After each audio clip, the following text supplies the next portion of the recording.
In this video, we're going to be discussing about how to list an item for sale in eBay in 2026.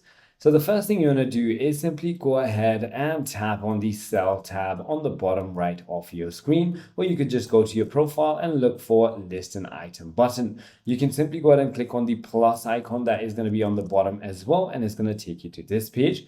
You want to simply go ahead and enter the photo of the product that you want to list and add your title, category, condition, and description. And once you've done that, you can put a format like buy it now or auction, and you can simply go ahead and put your prices as well. And once you've done that, you can simply go ahead and put your shipping details like standard shipping, free shipping, item location, and many more. You can also go ahead and put your returns, your managed payments, and then your item location and duration.